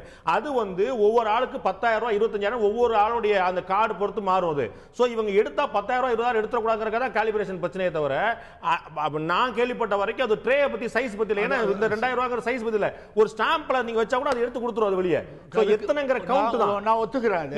It is not about the size of the currency. சாதாரண ஒரு புரியறதுக்காக சொன்ன அந்த இத சார், இன்னைக்கு 2000 ரூபாய்க்கு மேல எடுக்க கூடாதுன்னு என்ன சொல்லிருக்கீங்க? அதனால நான் போனா அது 4000 வந்துட கூடாதுங்கறதுக்காக பயந்து நிப்பாட்டி வச்சிருக்கீங்க. 100 ரூபாய் எத்தனை தாள் வரும், 500 ரூபாய் எத்தனை தாள் வரும், 2000 எத்தனை தாள் வரும்னு சில மாற்றியமைக்க வேண்டிய வேளையில ஏற்பட்டிருக்கு. இந்த மாற்றத்தின் அடிப்படையில் அந்த இயந்திரத்தின் செயல்பாடு மாறுபடுகிறது. அதற்கேற்ப இயந்திரத்தை திருத்தி அமைக்கப்படுகிறது. அதுதான் 18 நாள் அது எண்ணிக்கை. அதாவது 2 லட்சம்ங்கிறது சரி. 4 நாள்ல தமிழ்நாட்டை பொறுத்தவரை 4 நாள்ல குறிப்பாக 4 நாள்ல சம்பள நாள் வரப்போகுது. குறிப்பாக 30ஆம் தேதியில இருந்து 5ஆம் தேதி வரைக்கும் நாடு முழுக்க கியூல நிப்பான், சும்மாவே நிப்பான். இன்னும் ஒரு தகவல், இந்தியாவிலேயே டெல்லிக்கு அடுத்தபடியாக தமிழ்நாட்டில் தான் அதிகபட்சமான எண்ணிக்கையில் ஏடிஎம் இருக்கு. அதனால தான் நமக்கு அதோட தாக்கம் நமக்கு தெரியுது. இது பெருமைப்படுறதா வருத்தப்படுறதா இந்த சூழ்நிலையில தெரியல. ஐயோ நிறைய ஏடிஎம் ஆயிடுச்சு என்ன செய்யறேன்னு. மற்றபடி அவர் ஏடிஎம் மட்டும் நம்பி இருக்கல. இப்போ வங்கியில் போய் பணம் எடுக்கலாம். வங்கியில் ஒரு வாரத்துக்கு 24,000 ரூபாய். நான் பர்சனலா போனேன் சார் ஒரு பேங்க். என்னுடைய நான் எந்த பேங்க்ல அக்கௌண்ட் வச்சிருக்கணும் அதுல வேற ஒரு பிரான்ச்சுக்கு போனேன். ரொம்ப அழகா சொன்னாங்க சார், கையில காசு. ஹானஸ்டான ஃபேக்ட், மை ஓன் எக்ஸ்பீரியன்ஸ். எனக்கு நான் கார்டு வச்சிருக்கேன், நான் சமாளிச்சிட்டேன், வேற விஷயம். எக்ஸ்சேஞ்ச் பண்ண முடியுமான்னு கேட்டேன். இல்ல சார், ஆர்பிஐல இருந்து ஒரு கிளியரன்ஸ் ஒன்று வரணும், அது வரல அப்படின்னு சொல்லி சொன்னாங்க. சரி, நான் பணம் எடுத்துக்க முடியுமா அப்படின்னு சொன்னேன். இல்ல சார், பிரான்ச் மேனேஜர் வந்து சொன்னா தான் கொடுப்போம், நீங்க வேற பிரான்ச், அதனால வர முடியாதுன்னு சொல்லி சொன்னாங்க. சரி, நான் கார்டை வச்சு தேய்ச்சிக்கிறேங்க, எனக்கு கொடுங்கன்னு சொல்லி சொன்னேன். இல்ல சார், நீங்க கொடுக்க முடியாதுன்னு சொல்லி காசு இல்ல சார். கடைசியில் 3-4 பாயிண்ட் வரும்போது எனக்கு வேற எந்த வாய்ப்பா கொடுங்கன்னு சொல்லி வரும்போது, சார் காசு இல்ல சார், நான் பேங்க்ல ஒரு வடிவேல் படத்துல சொல்ற மாதிரி பேங்க்லயே காசு இல்லையா அப்படின்னு சொல்லி சொன்னா நான் என்ன செய்ய முடியும்? ஏடிஎம்ல கூட்டம் குறையுதுன்னு சொல்லி சொன்னா, ஏடிஎம்ல பணம் இல்லங்கறனால கூட்டம் குறையுது. வங்கியில போய் பாருங்க, நாளைக்கு கூட்டம் இருக்காது. வங்கியில வந்து பணம் இல்லன்னா கூட்டம் இருக்காது. வங்கியில முழு அளவுல பணம் கொடுத்து இப்ப நாளுக்கு நாள் கூட்டம் குறைஞ்சிருக்கு. இது நான் வந்து நேரடியா பல வங்கிகள்ல விசாரிச்சு நண்பர்கள்ட்டையும். நீங்க போன் பண்ணி கேட்டா கோபாலகிருஷ்ணன் யாருன்னு எல்லாருக்கும், இந்தியன் வங்கி கோபாலகிருஷ்ணன் அடுத்து நீங்க தான் அடுத்து மோஸ்ட் பாப்புலர். சோ எல்லாருமே வந்து நீங்க போன் பண்ணி கேட்டா சார் பிரமாதமா போயிட்டு சொல்லி சொல்லுவாங்க. நான் முருகேசன் பேசுறேன்னு சொல்லி சொன்னா சொல்லுவாங்க, வந்து கரெக்டா சொல்லுவாங்க. இல்ல சார் பணம் இல்லைன்னு சொல்லுவாங்க. நான் கேட்டது உண்மையை சொல்லக்கூடிய ஒருத்தர்கிட்ட தான் கேட்டேன். ஒருத்தர் இல்ல, இந்த இப்ப வர வழியில கூட கேட்டுட்டு தான் வந்தேன். இங்க வரத்துக்கு உங்கள் முன்னாடி வரத்துக்கு முன்னாடி பலர்கிட்ட பேசிட்டு தான் நான் வரேன். இப்போ வந்து அவங்க பேச்சிலேயே தெரியுது, ஒரு 10 நாளைக்கு முன்னாடி அவங்க பேச்சில துணியில இருந்த ஒரு பதஷ்டம், ஒரு படபடப்பு. 10 நாளைக்கு முன்னாடி அவங்களுக்கு 4-5 ஒர்க் இருந்துச்சு. அவங்க வந்து எக்ஸ்சேஞ்ச் பண்ணணும், காசு டெபாசிட் பண்ணணும், காசு திரும்ப கொடுக்கணும், வித்ட்ரால் கொடுக்கணும். இன்னைக்கு வந்து ஒரே ஒர்க் தான், டெபாசிட் தவிர அவங்களுக்கு வேற வேலையே கிடையாது. நீங்க எக்ஸ்சேஞ்ச் எந்த பேங்க்லயும் பண்ண முடியாது. அப்போ லட்சரா தான் உட்காந்துருப்பாங்க. ஆனா நான் போய் பணம் கேட்டா செக்லயோ என்னுடைய வித்ட்ராயல் ஃபார்ம்லயோ கொடுத்தா பணம் கொடுக்குறாங்களாங்கிறது கேள்வி. அதாவது அந்த நிர்ணயிக்கப்பட்ட அளவு ஒரு நாளைக்கு இவ்வளவு, அந்த ஒரு வாரத்துக்கு 4,500ங்கிறது 10,000ங்கிறது பணம் இல்லை என்று திருப்பி அனுப்பி கொடுக்குறாங்க. பல வங்கிகள்ல பணம் இல்லை திருப்பி அனுப்பியிருக்காங்க. நான் உங்கள்கிட்ட எதிர்பார்க்கிறேன், சம்பள நாள் வரும்போது இன்னைய விட அதிகமாக வரும்போது என்ன செய்ய போறீங்கன்னு கேட்கிறேன். பாருங்க, இதுதான் சொல்ல வரேன். நீங்களே இப்ப கொடுக்குற ஃபிகரை எந்த பேசிஸ்ல கொடுக்குறீங்கன்னு தெரியல. போன மண்டே வரைக்கும் 1 லட்சம் ATMs recalibrated. Out of 2 lakh. நான் வந்து நானும் பாருங்க நீங்க சொன்ன உடனே எடுத்து ரிப்போர்ட் வச்சுட்டு தான் நான் பேசிட்டு இருக்கிறேன். அதனால இப்போ வந்து இந்த பிக்சர் நீங்க மனசாட்சி சொல்லுங்க. நான் சொல்றேன் 50% ஏடிஎம் எங்க நீங்க சொல்லுங்க. பாண்டே 50% ஏடிஎம் நீங்க எங்க சொல்லுங்க. 1 லட்சம்னா 50% தான். அது எங்க நீங்க சொல்லுங்க. நான் அதுதான் சொல்றேன். அரசாங்கம் சொன்ன பேங்க் சொன்ன ஸ்டேட்மென்ட் நான் சொல்றேன். நான் என்ன சொல்றேன், நீங்க ஏதாவது ஒரு ஒரே தகவல் மட்டும் உங்களுக்கு சொல்றேன். நீங்க ஏதாவது ஒரு இடத்துல நீங்க எந்த பேசிஸ்ல 85% இயங்கலன்னு சொல்றீங்க? நீங்க மறுத்துறீங்களா? நீங்க போன பேங்க் நான் மறுக்கிறேன் sir. You should prove your. நீங்க ஒரு விஷயத்தை சொல்லும் பொழுது 85% சொல்லும் பொழுது ப்ரூவ் பண்ணனும். நீங்க சொல்ற பக்கத்துல 1,70,000 ஏடிஎம் வர்க் பண்ணலங்கறீங்க. உங்க பக்கத்துல ரிட்டையர்ட் ஆன பேங்க் ஆபீசர் இருக்காரு. அவர் சொன்னாரு, நான் பல பேர்ட்ட கேட்டு வந்தேன்னு சொன்னாரு. உண்மையை சொன்ன ஆளுங்க சொன்னாரு. உங்களுக்கு அவர்மேல் நம்பிக்கை. நீங்க அவர்ட்ட கேளுங்க எத்தனை % அவர் சொன்ன உண்மையை நீங்க ஏத்துக்கவே தயாரா இல்லையே. நீங்க கோபாலகிருஷ்ணன் அதனால உங்ககிட்ட அப்படி சொல்லிட்டாங்க. நான் முருகேசன் பேசிட்டு இருக்கீங்க. நான் என்ன சொல்றேன், கோபாலகிருஷ்ணன் அவரை நீங்க நம்புவீங்கன்னா அவர் சொல்ற தகவலை நம்பணும். நீங்க நம்ப தயாரா இல்ல. நீங்க சொல்ற 85% என்ன ப்ரூஃப் இருக்குன்னு தெரியல. அதை நாங்க நம்பணும்ங்கறீங்க. நான் ரிப்போர்ட் வச்சு பேசிட்டு இருக்கேன். நீங்களே எந்த ரிப்போர்ட் சொல்லுங்க. ஏன் ரிப்போர்ட் எனக்கு இத பாருங்க. ஏன் ரிப்போர்ட்ல நீங்க இந்தியாவுல ஒரே கேள்வி சார். இந்தியாவுல 50 ஏடிஎம்கள் இயங்குது நீங்க சொன்னீங்கன்னா நாளைக்கு நான் ஹெட்லைன்ஸ் போறேன் சார். தாராளமா இப்ப என்ன ஒரு ரிப்போர்ட் பண்ணி காட்டுங்க. நீங்க சொன்னா ஹெட்லைன்ஸ் போட முடியாது சார். நான் ஒரு திருப்பாண்டே நீங்க சொல்றதை இப்ப வச்சு பேசிட்டு நான் இத வச்சிருக்கேன். நீங்களும் பாத்துக்கோங்க. நான் போய் சொல்லல. இத பார்த்துட்டு தான் நான் என்ன ரிப்போர்ட் சொல்லுங்க. அரசாங்கம் கவர்மெண்ட் அதே மாதிரி பேப்பர்ல வந்த செய்திகள் எல்லாத்தையும் வச்சு தான் பேசிட்டு இருக்கேன். எந்த இல்ல சார், எந்த ரிப்போர்ட் சொன்னீங்கன்னா நீங்க எந்த ரிப்போர்ட் 85% இயங்கலங்கற ரிப்போர்ட் என்கிட்ட சொல்லுங்க. இப்ப ஃபர்ஸ்ட் நான் டவுட்டா தான் கேக்குறேன் சார்.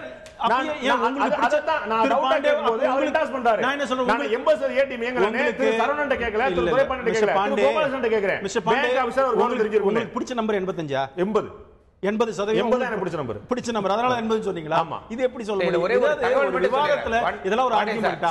நான் சொல்றேன், தகவல்கள் சரியாக இருந்து நீங்க சொன்னீங்கன்னா அதுக்கு நான் பதில் சொல்றேன். உங்களுடைய ஏசியங்களை கேட்டுட்டு அதுக்கு என்ன பதில் சொல்லுன்னு சொன்னா என்ன? இல்ல சொல்லவே இல்ல. திரு சரவணன் திமுகவுடைய பிரதிநிதியா இங்க வந்திருக்கார். திரு ராகவன் நாங்க கூப்பிட்டது மத்திய அரசுடைய பிரதிநிதியா. வங்கியோட நிலையை சொல்றதுக்கு திரு கோபாலகிருஷ்ணன் இருக்காங்க. அப்ப நான் சொல்றேன், when you quote something you should prove it. You have to show that. நீங்க சொன்னீங்க 80, நான் சொன்னேன் 50. என்ன காய்கறி வியாபாரமா? நான் ஆஃப் பண்ணல கூட இல்ல, இதோ வச்சிருக்கேன். நீங்க வேணா பாருங்க. தோ இந்த இப்ப நீங்க இவர்கிட்ட கேட்டு நான் என்ன சொல்றேன் சார், அதனால ரிசர்வ் பேங்க் ஆஃப் இந்தியாவுடைய இன்னைக்கு தேதியோட அறிக்கை நீங்க சொல்லல, நான் நோட் பண்ணிக்கிறேன். நான் பாண்டே சொல்லி நாளைக்கு ஹெட்லைன்ஸ் போடுங்கன்னு சொல்றேன். நான் என்ன சொல்றேன், சரி நீங்க சொன்னா ரிசர்வ் பேங்க் சொல்லல. ஐ அம் கோட்டிங் இது ஏஜென்சிஸ் நியூஸ், எல்லா ஏஜென்சி போட்டத நான் படிச்சிட்டு இருக்கேன். நீங்க ரிசர்வ் பேங்க் கோட் பண்றீங்களா 80%? அப்புறம் என்ன? நான் common man doubt. How do you say that it is 80%? It's my doubt. நீங்க it's my doubt. You have to clear it. உங்களுக்குன்னு சில கடமைகள் இருக்கு, பொறுப்பு இருக்கு. உங்களுக்கு பிடிச்ச நம்பர்லாம் பேசிட்டு இருக்க முடியாதுங்க. இல்ல சார், நான் 75 வச்சுக்கேன், 70 வச்சுக்கேன். You have to. நான் என்ன சொல்றேன், பாண்டே நீங்க போங்க. இன்னி அரசாங்கத்துடைய கணக்கு, வங்கிகளுடைய கணக்கு, வங்கி கொடுக்கிற ரிப்போர்ட் படி இன்னைக்கு போன மண்டே வரைக்கும் கிட்டத்தட்ட 1 லட்சம் ஏடிஎம்ஸ் ரீகாலிபிரேட். இல்ல ஒரே விஷயம் தான். அவர் வந்து சொல்றாரு 1 லட்சம் ஏடிஎம் ஒர்க் ஆகுது, 50% ஏடிஎம்ஸ் ஒர்க் ஆகுது. நம்ம வந்து 90% ஆஃப் தி ஏடிஎம்ஸ் ஒர்க் ஆகுதுனே வச்சுப்போம். ஒர்க் ஆகி என்ன பிரயோஜனம்? பணம் வரலையா அதுல? இல்ல அது 100% ஏடிஎம் ஒர்க் ஆகுது. ஒர்க் ஆகி பிரயோஜனம் இல்ல, பணம் வரல. இல்ல ஒரு விஷயம், அதாவது இப்போ வந்து இந்த 4000 ரூபாய் நாங்க 4500 ரூபாய் நாங்க 2000 ரூபாய் நாங்க மிட் நைட்ல இருந்து எக்ஸ்சேஞ்சே கிடையாது. பிரதம மந்திரி நவம்பர் 8 என்ன சொல்றாரு, உங்களுக்கு வந்து 24ஆம் தேதிக்கு அப்புறமா இந்த எண்ணிக்கை வந்து அதிகரிக்கும், நீங்க வந்து இது பண்றது ஜாஸ்தி ஆகுன்றாரு. 24,000 என்ன சொல்றாரு? இப்போ என்ன சொல்றாரு? இப்போ வந்து ரெஸ்ட்ரிக்ஷன்ஸ் வந்து எக்ஸ்சேஞ்சுக்கு மட்டும் தான். அதான் சொல்றேன். இல்ல அதாவது டெய்லி எக்ஸ்சேஞ்ச் பண்ண போறீங்களா? அப்ப யாருக்கு எக்ஸ்சேஞ்ச் பண்றீங்கன்னு கேக்குறோம். ஒரே விஷயம் இதுல முக்கியமான விஷயம் என்ன அப்படின்னா, அதாவது வந்து நம்ம வந்து மார்க்கெட்ல இருக்க லிக்விடிட்டியை எடுத்தாச்சு. 86% பணத்தை வந்து புழக்கத்துல இருந்து எடுத்தாச்சு. அந்த பணம் செல்லாது சார், எடுத்தாச்சு. கேஷ் 14 லட்சம் பாருங்க, 500,000 மட்டும் 14 லட்சம் கோடி உள்ள வந்திருக்குது. 6 கோடி இன்னும் 8.5 கோடி வெளியே தான் இருக்கு. அதுல 4 கோடி வந்து பேங்க்லயே இருக்கு. பேங்கோட அந்த இன்டர்னல் டிரான்சாக்ஷன்ல 4 கோடி. இப்போ பிஜேபியோட டைலமா என்னன்னா, இந்த இன்னும் 4 லட்சம் கோடி தான் வந்து வெளியில இருக்கு. இந்த 4 லட்சம் கோடிகளுக்காக இவ்வளவு பெரிய எக்ஸசைஸ் ஆன மக்கள் கேட்கறாங்க.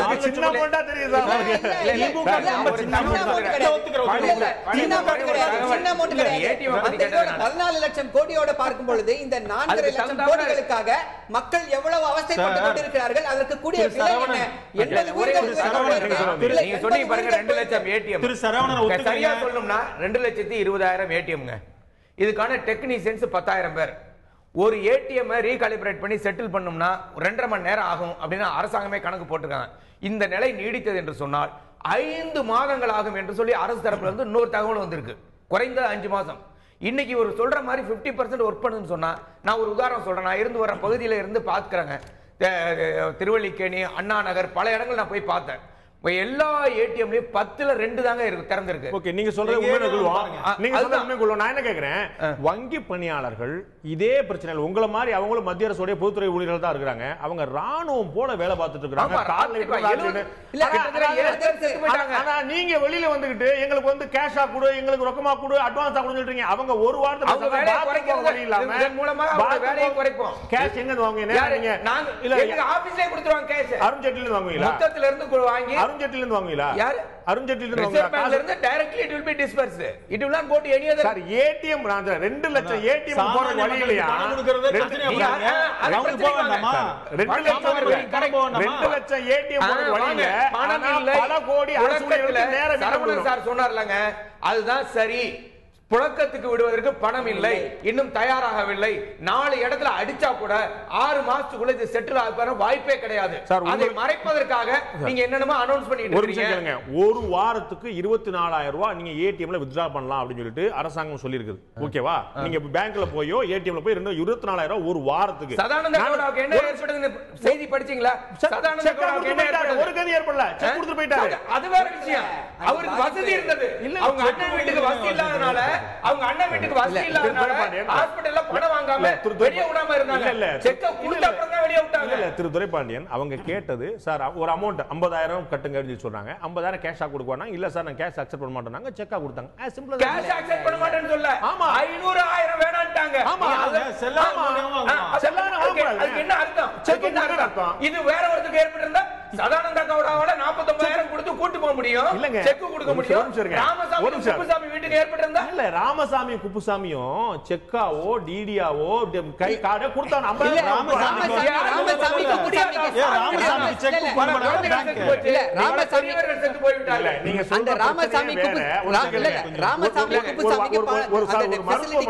ஒரு மருத்துவமனையில பணம் கட்டினா தான் ஆளோ நோயாளியோ பணமோ ஏதாவது வெளிய விடுவாங்கன்னு சொன்னா, நீங்க கேஷா கொடுத்தாலும் அதான் சட்டம். செக் அவுட்ல அந்த பேங்க் முடியாதவனுக்கு என்னங்கறதா கேள்வி.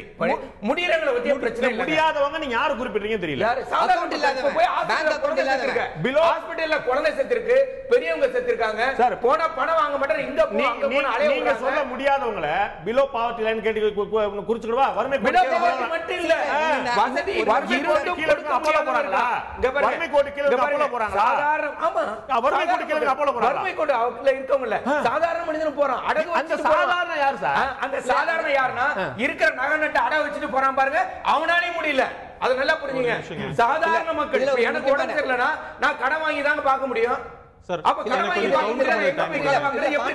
இதுல வந்து ஒரு முக்கியமான விஷயம் நம்ம என்ன பார்க்கணும் அப்படின்னா, அதாவது வந்து இப்போ இந்த மத்திய அரசு எடுத்திருக்கக்கூடிய இந்த முயற்சின்றதை விட இது இந்த ஒரு அந்த அறிவிப்பினால அவர்கள் என்ன செய்கிறார்கள் என்றால், கேஷ் வச்சிருக்கிறதே குற்றம் அப்படின்னு சொல்லி சொல்றாங்க. அதை போல ஒரு தோற்றத்தை உண்டு செய்கிறார்கள்.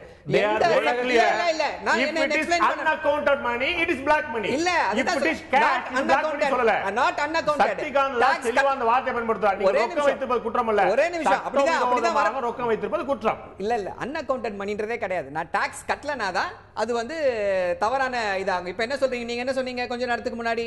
இவர் ஒரு எக்ஸாம்பிள் சொன்னாரு. 10,000 ரூபாய் வீட்டு வாடகை கொடுத்தேன், 10,000 ரூபாய் 1,25,000 ரூபாய் அக்கவுண்ட்ல வரலையே நீங்க சொல்றீங்க. அக்கவுண்ட்ல வரல கிடையாது. அவரு டாக்ஸ் கட்டினாரா இல்லையான்னு உங்களுக்கு தெரியுமா? ஏன் பார்த்தா ஏன் சார் கேஷ் வாங்குறாரு? அவரு கேஷ் வாங்க கூடாதுன்னு எது சொல்லுது? எந்த சட்டம் சொல்லுது? எந்த சட்டம் சொல்லுது? இல்ல எந்த சட்டம் சொல்லுது கேஷ் வாங்க கூடாதுன்னு சொல்லிட்டு? இந்திய அரசியலமைப்பு சட்டத்தின்படி துரைபாண்டியன் சொன்னார் ரெசிப்ட் கொடுக்கிறது இல்லன்னு சொன்னார். ரெசிப்ட் கொடுக்கறதா? எப்படி வர ரெசிப்ட்ன்றது வேற. ரெசிப்ட்ன்றது ரெசிப்ட் இல்லாம எப்படி வருமானம் காட்டுவார்? நான் காட்டுவேன். திரு சார் நீங்க வளர்க்கறீங்க. நான் என்னுடைய வருமானம் 1,20,000 ரூபாய் அப்படினா அதுக்கு நான் டாக்ஸ் கட்டறேனா? அதாவது என்ன இப்ப என்ன பிரச்சனை அப்படினா, ஒரு நிமிஷம் பதில் சொல்லுங்க. நான் என்ன சொல்றேன், ராமசாமியை சதானந்த கூட செக் கொடுத்துட்டார். ராமசாமி எப்படி பண்ணுவானா, ராமசாமிக்கு அக்கவுண்ட் கொடுத்து இது பண்ணா செக் புக் வருது, கொடுக்கலாம். அக்கவுண்ட் இல்லன்றது தான பிரச்சனை. அக்கவுண்ட் பண்ண முடியலன்றது தான பிரச்சனை. நீங்க அவர்களை வந்து அந்த லெவலுக்கு மேல கொண்டு வரலன்றது தான பிரச்சனை. அக்கவுண்டிங் சிஸ்டத்துக்குள்ள ஒரு சிஸ்டத்துக்குள்ள நான் வர மாட்டேன்னு சொல்றவங்களுக்கு வக்காலத்து வாங்கிட்டு இல்ல இருக்காதீங்க. வர வக்காலத்து வாங்கல. இது தவறான, இது ஒரு elitist view. உங்களுக்கு அரசாங்கம் அரசாங்கம் சரி இருங்க சார், முதல்ல அவருக்கு பேசுற அப்புறம் எனக்கு கேள்வி கேளுங்க. 4 லட்சம் கோடி தான் அப்படிங்கறது ரஜினிகாந்த் சொல்ற மாதிரி 4 லட்சம் கோடி உங்களுக்கு ஜுஜுபியா இருக்கலாம். ஆனா 4 லட்சம் கோடி இந்த நாடு பெரிய பட்ஜெட்டே போடுற நாடு இந்த நாடு. உங்களுக்கு சாதாரணமா இருக்கலாம். புரியுதா? அதனால இருங்க, அதுதான் சொல்ல வரேன். 4 லட்சம் கோடி இந்த பெரிய இன்ஃப்ராஸ்ட்ரக்சர் ப்ராஜெக்ட்ஸ் முடிச்சிடுவோம். உங்களுக்கு சாதாரண விஷயம். திராவிட முன்னேற்ற கழகத்துக்கு திமுகவுக்கு கலைஞர் ஸ்டாலின் அவர்கள் இந்த திட்டத்தை வரவேற்றிருக்கிறாரு. இன்னைக்கு பாருங்க, முதல் நாள் வரவேற்றார். அந்த இன்னைக்கு பார்த்தேன், இன்னைக்கு தொலைக்காட்சியில இதை நான் வரவேற்கிறதா சொன்னார். முதல்ல நீங்க அவர் இன்னமும் சொல்றார். இல்ல இல்ல சார், கருப்பு பணத்துக்கு எதிராக யார் எந்த முயற்சி எடுத்தாலும் நாங்கள் வரவேற்போம். கருப்பு பண ஒழிப்பை இந்த நாட்டுல யாருமே எதிர்க்கல. அதற்கு நீங்கள் நடைமுறைப்படுத்திய விதத்தை இந்த நாடு எதிர்க்கிறது. அவ்வளவுதான் அவங்க பாயிண்ட். அவங்க சொல்லக்கூடிய பாயிண்ட் அதான். அது கருப்பு பண கரன்சியா மட்டும் இல்ல. ஒரு ரிசிப்ட் தரணும்னா இன்கம் டாக்ஸ் ஆக்ட்ல இருக்கு சார். ஓகே, நான் திரு கோபாலகிருஷ்ணன் அவர்கள்ட்ட கேட்க விரும்புறேன். இந்த 500,000 ரூபாய் மேட்டரை அவங்க வந்து கவர்மெண்ட் ஆரம்பிச்ச உடனே அவர் முன்கூட்டியே அவர் செய்த ஒரு விஷயம் 2,000 ரூபாய் தாளை வந்து அவங்க அறிமுகப்படுத்தியது. 2-3 நாள்லயே அறிமுகப்படுத்தி கொண்டு வந்துட்டாங்க. இன்னைக்கு வந்து 2,000 ரூபாய் புழங்க வந்துருச்சு. இன்னைக்கு 2,000 ரூபாய் என் கையில் இருந்தாலும் சில்லறை மாற்ற முடியாத நிலைமையை நம்ம நிதர்சனமா பார்க்குறோம். ஒருவேளை புதிதாக 2,000 ரூபாய் அச்சடிப்பதுக்கு பதிலாக 500 ரூபாய் புதிதாக அச்சடிப்போம்னு நினைச்சிருந்தா இந்த சிக்கலை இன்னும் கொஞ்சம் எளிமையா தீர்த்துக்கலாம்னு நினைக்கிறீங்களா? உண்மைதான், அதில் ஒன்றும் சந்தேகம் இல்லை. ஆனால் இந்த 2,000 ரூபா நோட்டு வந்து அவங்க ஏற்கனவே ஒரு பல மாதங்களுக்கு முன்பாகவே தொடங்கி இருக்கிறார்கள். அதே பல மாதங்களுக்கு முன்பாக புதிய 500 ரூபாய் அடிச்சிருந்தாங்கன்னா இந்த 500 ரூபாய் போயிடுச்சு, இன்னொரு 500 வந்துச்சுன்னா முடிஞ்சு வச்சு. கடையில வந்து பார்த்தா இந்த 500 ரூபாய் வாங்க மாட்டேங்க, நான் அந்த 500 ரூபாய் வாங்கிக்கிறேன்னு சொல்ல போறான், முடிஞ்சு வச்சு. நிச்சயமாக. ஆனால் அதோட காரணம் என்னன்னு புரியல. ஆனால் அதே சமயத்தில் 1000 ரூபா நோட்டையும் 500 ரூபா நோட்டை ரெண்டையும் தடுக்கும்போது திரும்பி பெறும்போது அந்த 2 நோட்டுகளையுமே அச்சடிக்க ஆரம்பிச்சிருந்தால் இன்னும் கூட சிறப்பாக இருந்திருக்கும். ஆனால் இது வந்து ஹேண்ட் சைட்டுங்கிற மாதிரி இப்பொழுது பார்க்குறோம். அதை அப்படி தோணுது. அந்த சமயத்தில் அது ஏன் தோணாமல் போனது அதுன்றது இல்லை. இப்போ இந்த 1000 ரூபாய் 500 ரூபாய் அபாலிஷ் பண்ண போகிறோம் அப்படிங்கிற விஷயம் தான் மற்றவங்களுக்கு தெரியாதே தவிர 2,000 ரூபாய் அச்சடிக்கப்படுற விஷயம் 23 அச்சகங்கள் இருக்கக்கூடிய அத்தனை பேருக்குமே தெரிஞ்சிருக்கும். இந்தியா முழுக்க தெரிஞ்சிருக்காது. நோட் அடிச்சுட்டு தான் இருக்காங்க. ஸோ புது நோட் வரப்போது போல நினைச்சிட்டு இருக்காங்க. அப்போ அவங்க டிஸ்கஸ் பண்ணவங்க ரிசர்வ் பேங்குடைய கவர்னரோ அருண் ஜேட்லியோ பிரதமரோ அவருடைய அட்வைசர்ஸோ 500 ரூபாய்க்கு போல 500 ரூபாய் அச்சடிச்சிருந்தா சுலபமாக இருந்திருக்குமே இந்த பிரச்சனைக்கு. ஏன்னா 1000 ரூபாங்கிறது இன்னைக்கு மாற்றக்கூடிய விஷயமா இல்லை, அது பணக்கார விஷயமா தான் இன்னும் தொடருது. ஆனால் 500 ரூபாங்கிறது ஒரு கூலிக்கு போனா சம்பளமா கூட கொடுத்துறாங்க. நிச்சயம் உண்மை, அதுல ஒன்றும் சந்தேகமே கிடையாது. உண்மை. இப்போ எல்லா சாதாரண மக்கள்கிட்ட கூட 500 ரூபா நோட்டு இருக்கு. காரணம் அவங்களோட சம்பளம் ஒரு 800 ரூபா, ஒரு பெரிய கொளுத்துக்காரரோ அல்லது ஒரு சாதாரண பெரிய ஆளுக்கு கூட 600 ரூபா 700 ரூபா அப்படி சம்பளங்கும் போது ஒரு 500 ரூபா நோட்டு வந்துடுது. பாக்கி 1, 2, 3 100 ரூபாய் நோட்டுகள் வருகின்றன. அதுதான் நிதர்சனம், யதார்த்தம். ஆனால் அந்த 500 ரூபா நோட்டு புதிதாக அடித்தால் ஒரு சமயம் இந்த விஷயம் கசிந்து மக்களிடையே இந்த சீக்கிரசி மெயின்டைன் பண்ண முடியாமல் போயிடுமோன்னு ஒரு எண்ணம் அவர்களுக்கு இருந்திருக்க கூடும்ங்கிறது ஒரு நேரம் இல்லை. நான் நீங்க பதில் சொல்லுங்க, நான் முடிக்கிறேன். இந்த 500 ரூபா நோட்டு அடித்திருந்தால் 500 ரூபா வந்து செல்லாமல் போகும் அப்படின்னு ஒரு ஊகிக்க வாய்ப்பு இருந்திருக்கு. ஓகே, இந்த பொது வாக்கெடுப்பு நடத்தணும் திரு ஸ்டாலின் கேட்கிறாங்க, மற்ற சிலர் இந்த கோரிக்கை வச்சிருக்காங்க. நீங்க கேட்ட வரைக்கும் இந்த பிரச்சனையில 18 நாள் கழிச்சு வங்கி ஊழியர்களையும் மற்ற உங்களுடைய அக்கம் பக்கத்திலையும் கேட்ட போது இந்த பிரச்சனைக்கான ஆதரவு அதிகரிச்சிருக்கா, எதிர்ப்பு அதிகரிச்சிருக்கா? எதிர்ப்பு அதிகரிச்சிருக்கிறதுக்கான எந்த ஒரு முகாந்திரமும் தெரியல. ஆதரவு அதிகரித்திருப்பதாகத்தான் நான் கேள்விப்படுகிறேன். என்ன காரணத்தினால ஆதரவு நினைக்கிறீங்க?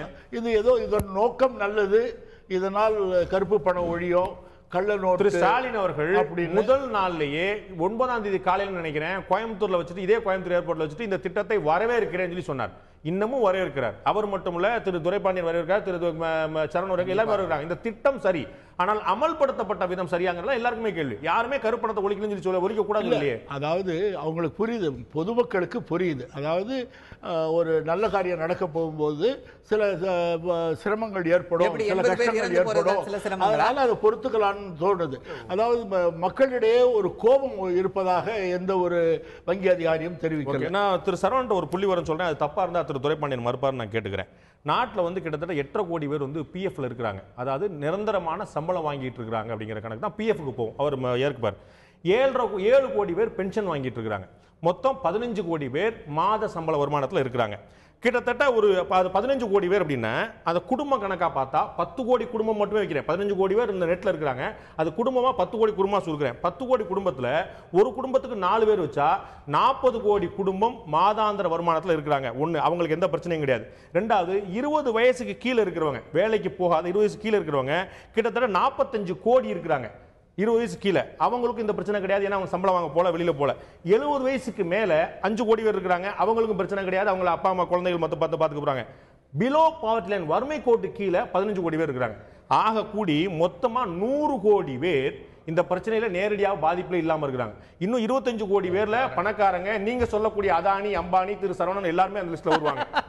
அப்ப நான் சொல்றேன், நான் சொல்ல கணக்கு தப்பா இருந்தா நீங்க பாருங்க, திரு சரவணன் திரைப்பட 100 கோடி பேருக்கு எந்த பாதிப்புமே இல்லாத ஒரு பிரச்சனை. இதை விட ஒரு மாசுக்கான பிரச்சனை என்னங்க?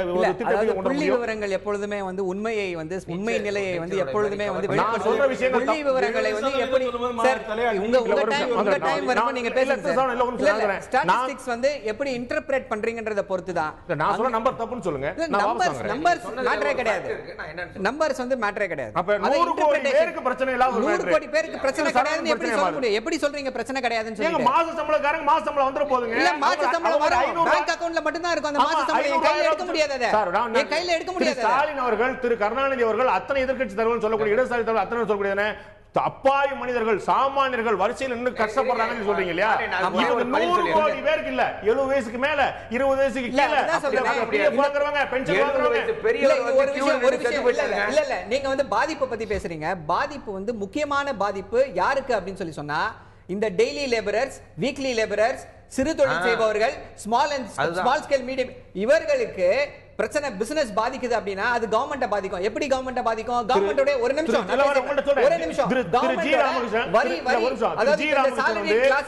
ஒரே நிமிஷம் நான் பேசிடுறேன். இந்த சாலரி கிளாஸ் வந்து இதை வரவேற்றுட்டு இருக்காங்க. அவர்களுடைய சம்பளத்துல வந்து பிரச்சனை வரும்போது அவர்கள் வந்து இல்ல ஒரு பிம்பம் உருவாக்கப்படுகிறது.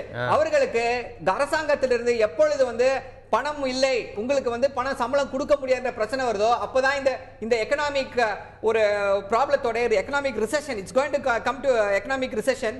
அந்த ப்ராப்ளத்தை அப்பதான் ஃபேஸ் பண்ணாங்க. அரசாங்கத்தின் வருமானம் குறைய போகிறது. அரசாங்கத்தின் வருமானம், நீங்க பண்ண விஷயங்கள் அப்படி, நீங்க பண்ண விஷயங்கள் நீங்க மண்ணத்துக்கு தலையில நீங்களே போட்டுக்கிட்டீங்க. என்ன பண்ண முடியும்? அதுதான் சொல்றேன். பாதிப்புன்றது வந்து நீங்க நம்பர்ஸ் வச்சு பேசாதீங்க. ஆக்சுவலா என்ன நடக்குதுன்றத பாருங்க. யாருக்கு பாதிப்பு? அந்த பாதிப்புனால டாமினோ புள்ளி வரும் சரின்னு நீங்க சொல்றீங்க. டாமினோ எஃபெக்ட், டாமினோ எஃபெக்ட்னு ஒன்னு இருக்கு. டாமினோ எஃபெக்ட், ரிப்பிள் எஃபெக்ட். இப்போ வந்து யாருமே வந்து இன்சுலேட்டட் கிடையாது. ஒரு சாராருக்கு நிகழக்கூடிய வந்த ஒரு பிரச்சனைனால மத்த சாரார் வந்து அதனால இன்சுலேட் ஆக போறது கிடையாது. இவனுக்கு ஏற்படக்கூடிய பாதிப்பு நாளைக்கு உங்களையும் பாதிக்கும். 100 கோடி மக்கள்ல 125 கோடி மக்கள்ல அதுலதான் ஒரு அவர் ரொம்ப நேரம் இல்ல அதுல ஒரு கரெக்ஷன் இருக்கு. இந்திய நாட்டுல ஏபிள் பாடிட் சிட்டிசன்ல 46 கோடி பேர் வேலையில இருக்காங்க. நல்லா நீங்க கவனிச்சுங்க. நீங்க சொன்னதுல ஒரு புள்ளி வரும் கரெக்ட். பிஎஃப் ஆபீஸ்ல இருக்கு பாருங்க அக்கௌண்ட், அந்த கணக்குல வந்து 8 கோடி பேர் இருக்காங்க, 24 லட்சம் கோடி ரூபாய் பணம் இருக்குங்கிற அது வேற விஷயம். ஆனா 46 கோடி பேர்ல மாச சம்பளம் வாங்குகிறவர்கள் வெறும் 10%. நல்லா நீங்க கவனிச்சுங்க, வெறும் 10%. மீதி எல்லாருமே அன்ஆர்கனைஸ் செக்டார். அந்த அன்ஆர்கனைஸ் செக்டாருக்கு சம்பளம் என்பது எப்படி வழங்கப்படுகிறது? அவர் சொன்ன மாதிரி வார சம்பளமாக இருக்கலாம் அல்லது மாத சம்பளமாக கூட இருக்கலாம். அது வந்து எழுதி வச்சு ரெக்கார்ட் வச்சு கொடுக்கறதே கிடையாது. வார சம்பளத்துல இருக்கிறவங்களுக்கு பிஎஃப் போடுவாங்களா? நீங்க இல்ல அதான் இல்ல இது நீங்க சொல்லுங்க. இல்ல அந்த 8 கோடி பேருங்கிறது இதுல வந்து 3 பேர் ஒரு கம்பெனில 5 வருஷம் வேலை செஞ்சுட்டு போனவன் இருக்கிறான், 4 வருஷம் வேலை செஞ்சான். அதை வந்து முழுமையா எடுத்துக்கொள்ள முடியாது. You are correct. 8 கோடி லைவ் அக்கவுண்ட் இல்ல. அதுல வந்து 8 கோடி இல்ல சார். நீங்க பிஎஃப்ல இருந்திருக்கீங்க, நான் அந்த வெப்சைட் செக் பண்ணிருக்கேன். நீங்க போய் 4 கோடி பேருக்கு மேல இல்ல. யூனிஃபைட் நம்பர் கொடுத்த பிறகு 4.5 கோடி பேர் கூடிட்டாங்க இந்த 2.5 வருஷத்துல. இல்ல 2 வருஷம் கூடின பிறகு அவங்க வந்து புதுசா வரல. ஒரு கம்பெனியை விட்டு ஒரு கம்பெனி போனவங்களே அதுல வந்து 2 பேர் இருக்காங்க, 3 பேர் இருக்காங்க. அதான் உண்மை. இப்ப பிரச்சனை இது இல்ல. உங்களுக்கு தெரியும், ஒரு நம்பர் யூனிஃபைட் நம்பர் கொடுத்த பிறகு நான் எத்தனை கம்பெனி மாறினாலும் ஒரே அக்கவுண்ட் தான், ஒரே நம்பர் தான். இப்பதான் அது அதுக்கு முன்னாடி இருந்ததுல இருக்கு. இங்க பாருங்க பிரச்சனை இப்ப அது இல்லங்க. இல்லங்க இல்ல பிரச்சனை இல்ல. நான் என்னன்னு சொல்றேன், நீங்க வந்து நான் கேக்குறேன் 500 1000 ரூபாயை வந்து ஈஸியா பதுக்கி வச்சிடலாம்ல. அதுக்காக நாங்க அபாலிஷ் பண்ணோம். திடீர்னு வச்சிருப்பாங்கன்னு அப்ப எங்க 2000 ரூபாய் கொண்டு வந்தோம்? உலகத்துல அமெரிக்கா போன்ற நாடுகள் கூட $100 தான். ஆனா இந்தியாவுல 2000 கொண்டு வர வேண்டிய அவசியம் என்ன? ஓகே, நான் அது விட்டுறேன். உங்கள்ட்ட வரமா நீங்க நான் சொல்றேன் ஒரு நிமிஷம். உங்களுடைய பிரச்சனை 2000 ஏன் அச்சடிச்சு 5000 ஏன் அச்சடிச்சங்கல்ல, சாமானியர்கள்லாம் வாடுறாங்க, ஏழைகள்லாம் பாதிக்க அது வாங்க, ஏழைகள் பாதிக்கப்படுறது சொல்லுங்க, பிலோ பாவர்ட்டி லைன்ல இருக்கிறவங்க எங்க போறாங்க சொல்லுங்க. இன்னைக்கு திருப்பூர்ல 22000 கோடி ரூபாய்க்கு ஏற்றுமதி தொழில் செய்யற திருப்பூர்ல வந்து நடத்துவதற்கான வேலை நடந்து கொண்டிருக்கிறது. ஏன்னா அவன் வந்து டெய்லி சம்பளம் வாங்குறவன், இத்தனை ரேட் பீஸ் ரேட்டுக்கு வேலை செய்யறவன், அவனுக்கு முதலாளியால பணம் கொடுக்க முடியல. மெட்ராஸ்ல நான் சொல்றாங்க, நுங்கம்பாக்கத்துல இருக்க ஒரு டெய்லரிங் ஷாப் சார் ஆண்டுக்கு 22000 கோடி ரூபாய் பண பரிவர்த்தனை வெளிநாடுகளுக்கு இந்தியாவுக்கு நடக்குது திருப்பூர்ல மட்டும் அப்படிங்கும்போது அந்த முதலாளி அக்கவுண்ட் ஓபன் பண்ண மாட்டாரா? 22000 கோடி ரூபாய் ஆண்டுக்கு ஒரு ஊர்ல பீஸ் ரேட்டுக்கு வேலை செய்றவங்க நீங்க நல்லா கவனிங்க. அவனுக்கு கொடுங்க, பீஸ் ரேட்டுக்கு வேலை செய்றவங்க அவனுக்கு சம்பளம் கொடுங்க. கொடுக்க முடியல. டாஸ்மாக் போகாம இருக்கும்ல, ஏன்னா முதலாளிக்கு அக்கவுண்ட்ல போடுங்க. டாஸ்மாக் போகாம 24000க்கு மேல வாங்க முடியாதுங்க. பேங்க்ல இருந்து வாங்க முடியாது, அக்கவுண்ட் கிடையாது.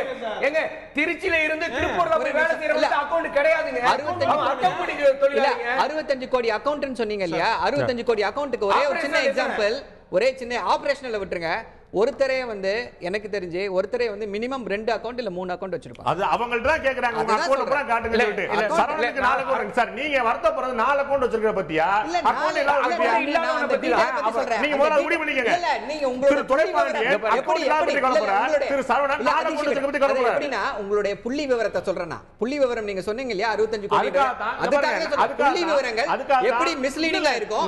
புள்ளி விவரங்களை வைத்து மட்டுமே நாம எந்த கன்க்ளூஷனுக்கு வர முடியாது அப்படிங்கறத சொல்றதுக்காக நான் சொல்றேன். ஃபார் இன்ஃபர்மேஷன் 15 கோடி பேர் நான் சொன்னேன் பென்ஷன்லயும் பிஎஃப்லயும். ஆனா கணக்குல எடுத்து 10 கோடி பேர் தான். 5 கோடி பேர் கழிச்சு தான் வரேன். 10 கோடி பேருக்கு 10 கோடி குடும்பம் நான் கணக்கு பண்றேன். 40 கோடி வரேன். 15 கோடியே 10 கோடியே மாத்தி தான் வரேங்கறீங்க. ராவண்ட கேட்க ஒரு விஷயம், நீங்களே ஒரு ஆப் ஓபன் பண்ணீங்க, நீங்களே கிரியேட் பண்ணீங்க, நீங்களே கேள்வி கேட்டீங்க, நீங்களே பதில் வாங்கிட்டு அப்பா 90% பேர் ஆதரவுப்பா மகா வெற்றின்னு சொல்லி சொல்லிட்டீங்க. இது எலெக்ஷன் இதே மாதிரி நீங்க எல்லாம் ஆப்ல எடுத்துட்டீங்கன்னா 543 சீட்டும் பிஜேபிக்கு வந்துரும். திருப்பாண்டி அவங்க கேக்குறது ஒரு பொதுவாக்க நடத்துங்க, பப்ளிக் டொமைன்ல விடுங்க, மக்கள் சொல்லட்டும் எது உண்மை அதிகரிச்சிருக்கா இல்லையாங்க தெரிஞ்சிரும்ல. பாண்டே பிரதமர் மக்களிடம் கேட்க விரும்பினார், அவரோட ஆப்ல அதை போட்டாரு.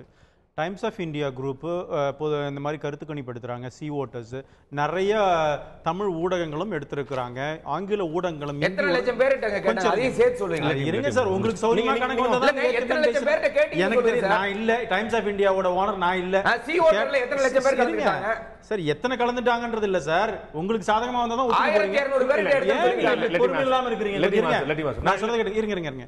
நான் என்ன சொல்றேன், திரு ஸ்டாலின் அவர்கள் அதை விரும்புவார்னு சொன்னா பிரைம் மினிஸ்டர் அவரோட ஆப் நீங்க பண்ண மாதிரி நீங்க leader of the opposition DMK பொருளாளர் விட்டுருங்க, நீங்க லீடர் ஆஃப் தி ஆப்போசிஷன் நீங்க விடுங்க. நீ ஆப் பண்ணிக்கோன்னு சொன்னா இது என்ன பொதுவாக்கெடுப்பு தேவையில்லைங்க சார்.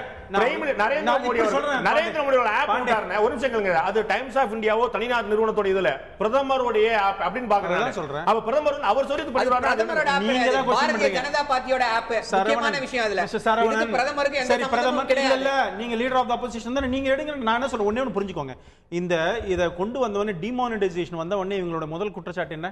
இது உத்தரப்பிரதேஷ் எலெக்ஷனுக்காக. அப்ப இந்த மாதிரி ஒரு நடவடிக்கை எடுத்தா மக்கள் செல்வாக்கு மக்கள் செல்வாக்கு வரும் தானே நினைச்சீங்க. அந்த மக்கள் செல்வாக்கு தான் 90% காட்டுறாங்க. மக்கள் ஏற்றுக்கொண்டிருக்கிறார்கள். சரவணனோ திரு துரைப்பாண்டியனோ அதை சொல்லல.